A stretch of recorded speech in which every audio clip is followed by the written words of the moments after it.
네, 안녕하세요. 저는 다원교육에서 수학 가르치고 있는 강사 김아린이라고 합니다. 이제 오늘 예비고1 학생들 어떻게 여름방학부터 준비하면 좋을지, 그리고 내년에 특히나 이제 바뀐 5등급제에서 어떻게 1등급 받을 수 있을지 그런 것들에 대해서 조금 차분하게 말씀드리도록 하겠습니다. 네, 그래서 첫 번째로는 고1 입학 전에 뭘 준비를 해야 될지 먼저 말씀을 드리고요. 그리고 이제 방학 동안 공통수학원 제가 어떻게 수업 진행하는지 말씀드리고 마지막으로 저희 시간표 안내 드리고 마치도록 하겠습니다. 네, 우선은 올해부터 해서 이제 5등급제로 학생들이 바뀌다 보니까 이제 이전에 24년도까지 하고 조금 큰 변화가들이 이제 생기게 됐는데요. 아직 기말고사는 보기 전이고 1학기 등급이 나오기는 전이지만 제가 이제 가르치고 있는 학생들 이번 중간고사 결과를 보고 시험 문제도 분석을 해봤을 때 일단 바뀌는 부분 중에 가장 큰 게 올해부터는 이제 두 번째에 써져 있지만 등급 퍼센트가 1등급이 10%까지, 2등급은 그 이후로 24%, 3등급은 32%까지 이런 식으로 대칭 형태로 나오게 되는데 그러면 이 1등급 10%가 24년도까지는 비교했을 때 거의 2등급에 해당합니다. 그래서 24년도까지는 2등급이 11%까지였기 때문에 보통 저희가 이제 올해 어떻게 될까라는 걸 비교할 때 24년도에 2등급 커트라인하고 올해는 이제 1등급 커트라인을 비교하게 되는데요. 제가 특히나 이제 학교별 반을 계속 진행하면서 경기여고랑 양재고 진행하고 있는데 특히나 그 두 학교는 24년도까지의 2등급 커트라인보다 올해 1등급 커트라인이 더 낮았어요. 그러니까 같은 점수를 받았어도 그 전까지는 3등급으로 넘어갈 수 있던 점수가 올해는 중간고사 봤을 때 1등급에 들어가더라고요. 그래서 이제 그걸 보면 알 수 있듯이 일단 학교에서도 근데 그 커트라인이 낮아졌음에도 불구하고 시험 문제가 그럼 어려워졌냐라고 했을 때 오히려 24년도보다 시험은 더 쉬웠어요. 제가 특히나 이제 경기여고, 양재고 두 학교를 좀 비교를 해드리면 그 두 학교는 24년도까지는 난이도가 계속 상승하다가 올해 중간고사는 심지어 난이도가 그렇게 어렵지 않았는데도 커트라인이 낮아졌습니다. 그래서 일단 제가 이제 그 결과를 보고 좀 생각을 했을 때 학생들이 생각보다 1등급제로 바뀌면서 예전보다 수학을 그렇게까지 열심히 하지 않는구나 라는 게 조금 느껴졌고요. 네, 아무래도 1등급을 받을 수 있다라는 자신감이 예전보다 조금 생겼으니까요. 그리고 학교에서도 일단 문제를 출제할 때 마지막에 이제 써져 있지만 목표 등급별, 그러니까 1등급 학생까지 여기는 1등급을 받고 싶으면 여기까지 맞아야 돼. 2등급을 목표다 하면은 여기를 풀어야 돼 하는 게 조금 눈에 띄게 그걸 학교에서 가르더라고요. 그래서 예전에는 9등급제니까 학교에서도 출제하실 때 그 등급이 갑자기 학생들이 뭐 100점이 여러 명이면 1등급 사라지고 막 이런 경우들도 있는데 10%로 늘어나다 보니까 학교에서도 등급을 가르는데 생각보다 예전보다 이제 조금 더 그 부담감이 학교에서도 조금 완화가 되고 그리고 실제로 학생들이 공부를 하는 것도 5등급제에서는 1등급은 이 정도 하면 돼라는 약간의 착각도 있지 않았을까라는 생각이 조금 들더라고요. 그래서 생각보다 이제 등급 커트라인이 낮아졌다는 거는 그러면 2등급 커트라인은 더 낮아진 거잖아요. 그러니까 공부를 내가 정말 제대로만 하면은 충분히 1등급까지도 가능하고 제가 사실 9등급제일 때 이 말씀을 드릴 때는 1등급 받는 거는 내 기본적인 실력도 정말 받쳐줘야 되지만 그날의 운도 따라줘야 된다라고 말씀을 드리거든요. 그래서 그날의 나의 컨디션이나 아니면 내가 아는 문제 하나 더 나왔냐 아니면 내가 찍어서라도 1등급 한 문제 차이로 맞냐 그 차이가 조금 컸었는데 이제 등급 컷이 조금 더 넉넉해지다 보니까 1등급까지는 정말 제대로 공부하고 내가 선행을 많이 하지 않았어도 1등급까지는 받을 수 있겠다라는 생각이 조금 들더라고요. 네. 그래서 이제 이번에 여름방학부터 이제 내가 예비고 1로서 공부를 해야 된다라고 했을 때 어떤 부분을 제가 좀 말씀을 드리고 싶냐면 첫 번째는 공통수학 1을 어쨌든 제일 철저하게 여러 번 준비를 해야 된다라고 꼭 말씀을 드리고 싶습니다. 일단 내가 중학교 때까지 공부했었던 거랑 이제 고등학교 넘어가면서 공통수학 1이라는 건 공부 양에서 차이가 많이 나요.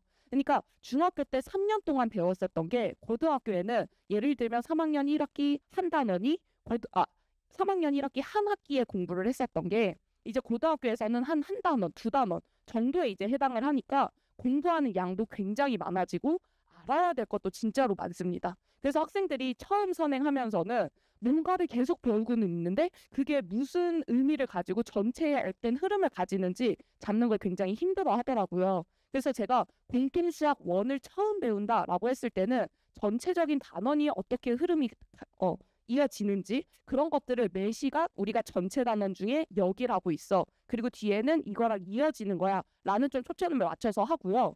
그리고 특히나 이제 고등학교, 저는 이제 올해 예비고일을 여름방학에 처음 개강을 하는데요.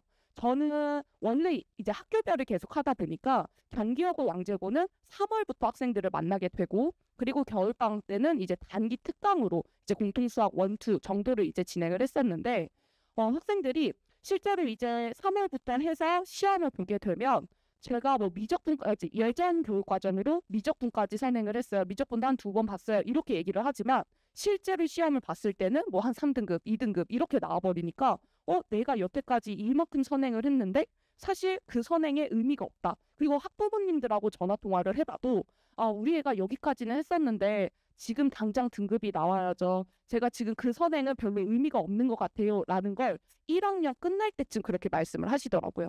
그래서 학생들이 지금 중학교 때 많이 설명하는 거 너무너무 중요하지만 사실상 첫 시험에서 내가 성적이 1등급이 안 나온다 라고 했을 때는 내가 그동안 노력했던 것들이 학생들 스스로도 약간 의심을 하게 되니까 어쨌든 처음 시험 제대로 잘 보고 그 흐름을 3년 동안 가져가는 게 그게 제일 중요하기 때문에 공통수학에 조금 더 초점을 맞춰서 그렇게 공부를 하시면 좋을 것 같고요.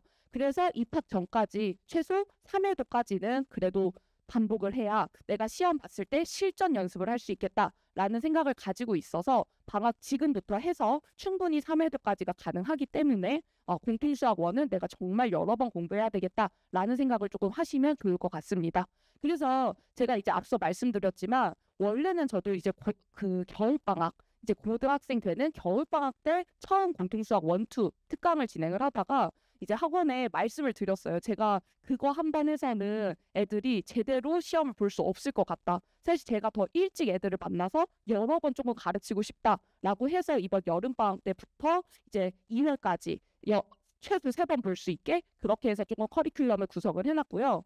그 선행을 할 때 일단 학생들이 중학교 선행할 때는 내용을 배우는 것도 정말 중요하지만 실제로 이 내용을 배우고 교과서대로 풀면 아니면 문제집에 있는 해설지대로 풀면 시험 시간에 굉장히 부족합니다. 그리고 특히나 배치권에서는 어쨌든 다른 지역보다는 난이도가 있게 나오다 보니까 내가 그냥 우직하게 공부한다라고 해서는 사실 그게 점수로 이어지지 않거든요. 그래서 제가 학생들 가르칠 때도 필수 개념, 일단 꼭 알아야 되는 교과서 개념도 있지만 시험에서 이런 내용을 알아야 빨리 풀 수 있어 하는 심화 내력까지를 같이 개념 노트로 학생들하고 수업을 진행하고 있고요. 그렇게 해서 여러 번 반복을 했을 때 실제 학기 중에는 이제 내가 새로운 문제가 나와도 이렇게 접근을 할 수 있어 하는 수준이 될 수 있게 그렇게 해서 커리큘럼을 생각을 하고 있습니다. 그래서 말씀드린 대로 3회독을 어떻게 커리큘럼을 어느 시기에 해야 되냐라고 했을 때 저는 일단은 이번 여름방학 때 공통수학 1 처음 배우는 학생들도 충분히 따라올 수 있게 그렇게 해서 수업 구성을 할 거고요. 방학 동안은 그래서 공통수학 1을 한번 배우고 다시 개학을 했을 때 한 번 더 다시 반복해서 다지는 형식으로 그렇게 수업을 진행을 하고 그리고 이제 기말고사 학생들이 3학년 때는 일찍 기말고사를 보니까 그 끝난 이후에는 공통수학 2 학생들이 또 여기 많이 어려워하거든요. 그래서 거기를 먼저 개념 먼저 진행을 하고 방학 동안은 공통수학 1, 2는 기본적으로 한 바퀴 다 볼 수 있게 그렇게 해서 반복을 하고 내가 수학의 시간 투자 좀 더 많이 할 수 있다. 완벽하게 하고 싶다라고 하면 2학년 때 배우는 대수 개념까지 이렇게 공부를 하면 최소 입학 전에 3번까지는 볼 수 있으니까 이 부분 참고해 주시면 좋을 것 같습니다. 그래서 저희 수업 커리큘럼이랑 교재 이제 말씀을 드리면요. 이번 여름방학 때부터는 이제 이거는 제가 시험 보기 전까지 전체 커리큘럼이고 이번 여름방학 때는 맨 처음에 있는 키라는 개념 핸드북하고 A to G라는 교재를 사용을 하게 될 겁니다. 그래서 두 교재를 좀 자세히 말씀을 드리면 첫 번째로 이 개념 노트는 일단 학생들이 공부를 해야 될 때 이제 수학은 개념이 중요하다 이런 말을 굉장히 많이 하잖아요. 그래서 그 개념을 제가 손으로 다 작성을 해놓은 겁니다. 그래서 학생들이 이제 수업에 왔을 때 작은 핸드북 형태로 받게 돼요. 그래서 제가 문제집에 제가 쓰는 교재에 이 개념을 넣어놓지 않고 개념 노트를 따로 주는 이유는 처음 배웠을 때 이 개념을 보고 저희가 쓰는 수업 때 교재는 계속 바뀌지만 학생들이 이 개념 핸드북은 시험 전 때까지 그대로 계속 여러 번 반복할 수 있게 그렇게 해서 개념 핸드북을 따로 나눠주고 있고요. 실제로 조금 이 학생은 수학을 그래도 좀 열심히 한다, 꽤 잘한다라고 하는 학생들은 그냥 쉬는 시간에도 조금 시간 가능하면은 틈이 나면은 이 개념 노트 이렇게 쭉 보고 있고 내가 놓친 부분이 있나 이렇게 한번 확인을 하더라고요. 그리고 학생들이 시험 전날에도 내가 혹시나 또 빠뜨린 내용이 있는지 그런 것들을 다시 한번 쭉 보면서 같은 내용을 정말 여러 번 보고 그 같은 내용 여러 번 보면서 외울 수 있게 정말 자기 걸로 만들 수 있게 그렇게 해서 제가 교재 구성을 하고 있고요. 그래서 이 부분에는 말씀드린 대로 교과서적인 개념 당연히 들어가 있지만 실제로 대치권에서 이런 걸 알아야 시험에서까지 연결할 수 있다. 이런 내용들 연결해서 다 담아놓고 있고요. 그래서 실제 학생들이 이제 2학년 되고 3학년 되면은 3학년 모의고사 볼 때도 제가 2학년 때 이제 가르쳤던 이 개념 핸드북 계속 잘 보관해놓고 내가 모르는 게 있으면 이 책에다가 다 정리할 수 있게 그러니까 단권화를 시키는 거죠. 그래서 고3 모의고사 볼 때도 선생님 모의고사 전날 뭘 해야 돼요? 라고 얘기를 했을 때 그 우리 개념 노트 했던 거 한번 쭉 자세히 읽고 모의고사 보러 가라고 학생들한테 얘기하거든요. 그래서 3학년 때까지 볼 수 있게 조금 내용을 많이 담아서 진행을 하고 있습니다. 네, 그래서 그 개념 노트로 제가 먼저 학생들한테 설명을 하고 본교재에서는 이 개념 노트와 연계해서 2단원에서는 이런 내용을 필수로 알아야 된다라는 거 같이 진행을 하고 있고요. 실제로 제가 수업 때는 이렇게 문제를 풀어야 돼라고 하고 학생들한테 과제를 시중교재로 내주게 되면 학생들이 같은 문제인지 몰라요. 그러니까 우리가 본교재에서 했던 거 그대로 이 방법에 이 문제에 적용하면 되지만 학생들이 그게 스스로 적용하기 힘들기 때문에 제가 워크북을 나눠줄 때는 몇 년 전부터 꼭 메인 워크북에 유사한 문제들로 그래서 숫자 바꾼 수준 그리고 응용된 문제까지 그렇게 해서 메인 워크북을 진행을 하고 있고요. 그렇게 해서 제가 메인 워크북을 학생들한테 좀 강조하면서 공부를 해라라고 얘기를 했는데 생각보다 이 메인 워크북의 난이도가 조금 있다 보니까 선생님 쟤는 풀고 싶은데도 어려워서 풀 수가 없어요 라는 얘기를 좀 하더라고요. 그래서 제가 이제 그러면 학생 개인별로 워크북을 또 따로 만들어줘야 되겠다라고 생각을 해서 이제 7단계 워크북을 추가로 나눠줍니다. 그래서 1단계부터 7단계까지 학생들 난이도에 맞춰서 그래서 메인 워크북은 배운 걸 연습한다라고 하면 이 7단계 워크북은 내가 부족한 부분을 조금 더 채운다라고 생각하고서 이제 진행을 하고요. 그래서 학생들이 이번 겨울방학 때도 제가 이걸 시켰는데 진짜 열심히 공부하는 학생들은 한 3단계 정도씩 풀었었어요. 그러니까 단원마다 이게 다 따로 있거든요. 선생님 저 4, 5, 6 레벨 주세요. 5, 6, 7 레벨 주세요. 이렇게 얘기하면은 학생들이 한 5, 6 정도는 자기가 스스로 거의 해결을 하고 좀 잘하는 학생 같은 경우에는 7단계에서 좀 질문이 많아야 이렇게 해서 추가를 하더라고요. 그리고 나는 수학을 진짜 잘하고는 싶은데 아직 내가 그 정도 능력이 안 돼 라고 하는 학생들은 한 2, 3, 4 레벨 정도를 받아가요. 그래서 2, 3 정도는 교과서 한 수준 그 정도를 빨리 내가 이렇게 푸는구나 하고 연습을 하고 4단계에서는 이제 조금 난이도가 생기기 때문에 그 4단계부터는 제가 좀 고민을 많이 해봤어요. 이런 식으로 학생들 개인별로 부족하면 따라갈 수 있게 잘하면 조금 더 할 수 있게 이렇게 해서 같이 워크북을 병행해서 진행을 하고 있습니다. 그래서 이번 방학 때는 제가 본교재 수업 진행하면서 학생들한테 맞춰서 이제 이 메인 워크북과 7단계 워크북까지 같이 진행을 할 예정이고요.